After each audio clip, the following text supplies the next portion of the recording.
So what's up everyone? Oddman 105, aka the Odd One here, and yep, you've guessed it, Rockstar has yet again released an update to the Newswire discussing what they consider experience improvements to Grand Theft Auto Online, which are scheduled to release during the San Andreas Mercenaries DLC on June 13th. Now, some of these improvements are going to be controversial, some of them are welcome changes. However, let's go over most of them here, and let's cut through the marketing BS. Let's just get right into it. So starting things off, vehicle updates. The ability to claim all destroyed vehicles at once when filing a Moore's Mutual insurance claim. It only took Rockstar 10 years to give this to us, but I digress. Moore's Mutual will no longer charge for recovering personal vehicles destroyed during contact missions. Okay. Custom description tags for garages to help quickly identify or locate your favorite rides when calling the mechanic. Now this is useful if you have collections of vehicles, for example lowriders or muscle cars, supercars, etc. You can now name your specific garage, which will help you find your vehicles quicker.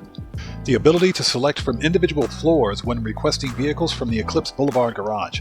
Now, as you guys know, whenever you call Johnny on the spot, the mechanic, to request a vehicle from the Eclipse garage, you have to search through all 50 cars in the garage. This option here will allow you to search via individual floors, which is a huge plus. Next, pressing D-pad right will engage stealth mode on the new F-160 Raiju plane.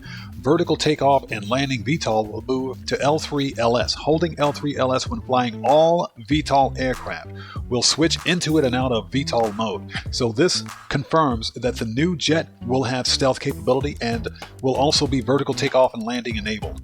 And as it says here, holding L3 and LS while flying all VTOL aircraft will switch in and out of VTOL mode. So this is pretty cool.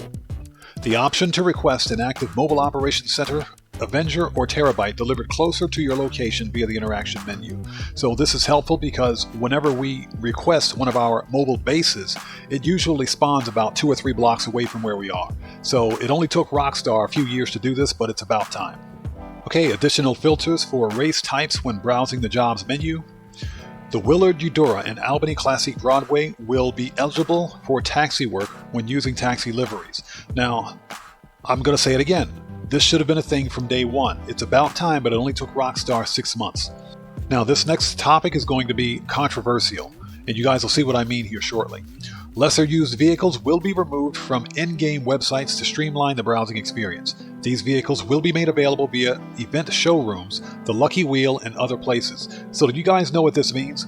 Rockstar is taking some of the OG vehicles that have been in the game since day one, and they've managed to drip feed undrip feedable vehicles. This is insane. I didn't think it was possible, but Rockstar managed to find a way to do it. This is where their dev time is gone right here. They can't fix a game that randomly crashes for absolutely no reason, but they can drip feed day one cars that are in GTA Online to create artificial scarcity and to invoke the fear of missing out on vehicles that we either already own or may have been on the fence about buying. I am vehemently opposed to this, and this is another boneheaded decision on the part of Rockstar Games. Next up is gameplay updates. A new Register as a Boss option in the interaction menu merging SecuroServe and Motorcycle Club. Now, here's my thoughts on this. Raids are still a problem in Grand Theft Auto Online, and as it stands right now, if you're registered as either a CEO or an MC, your associated business can be raided. However, if you merge both, so for example, if you register as a boss, that at any point in time, any one of your businesses can be raided. This is a bad idea. However, if this is only an option and you still have the ability to register as either a CEO or an MC, then I'm cool with this. This is fine. A buy all option when purchasing body armor and ammunition, and rank requirements for body armor are also being removed. Body armor will be restocked after quick restarting a mission, matching the same body armor level as when first entering the lobby. Okay, this is good. When equipping body armor via the weapon wheel, the type of armor used will be relative to how much damage the player has taken. So if, for example, you have a combination of basic armor and advanced armor, or heavy armor if you will, then the armor that you'll enable or you'll equip will depend on the amount of damage that your existing armor has taken. So this is a welcome change. Next up, when parachuting or in freefall, players will no longer receive phone calls from Tom Connors or English Dave. Hey Rockstar, here's an idea. How about turning off or deactivating all phone calls from all players when parachuting or in freefall? That seems to make more sense. Tom Connors and English Dave aren't the only two perpetrators of that debacle. And speaking of debacles, Madrazo dispatch services no longer require multiple players and can be taken on solo. Okay, well I guess that's the thing. It's not like Madrazo's dispatch missions pay that much money anyway.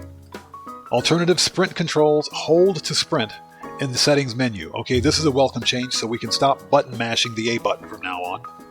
Players will be able to select the name for their asset product via the interaction menu and receive a 5% sell bonus. Okay, so now we can name our asset product and get a bonus out of it. That's a thing. Rank requirements for daily objectives will be removed to allow more players to participate. Okay, well that's good. Okay, next up, balancing updates. So it looks like Rockstar is going to increase the payout of both the collectibles and events such as buried stashes and treasure chests, and they're going to increase the payout for Gerald's last play and Super Yacht Life missions of upwards of 25%. Would it hurt Rockstar to give us a 100% increase on the Gerald, especially the Gerald last play missions, because those missions absolutely suck? But again, I digress. Rebalancing weapons on the P996 Lazer and Mammoth Hydra, free mode only. So it's official. The Lazer and Hydra jets are getting nerfed, and they say free mode only. This is allegedly to prevent griefing or whatever the case may be, but Rockstar still hasn't addressed the root problem of griefing and trolling in free roam, especially on PC. The problem is with these script kiddies and these wannabe modders and hackers out there abusing God mode and God mode glitching. They have to address that problem first before they can deal with any other issues. For example, nerfing these two weapons isn't going to solve the problem. And last but not least, the orbital cannon can no longer be instantly reset or refunded to prevent players from being repeatedly targeted. This is not going to stop God mode glitching, okay?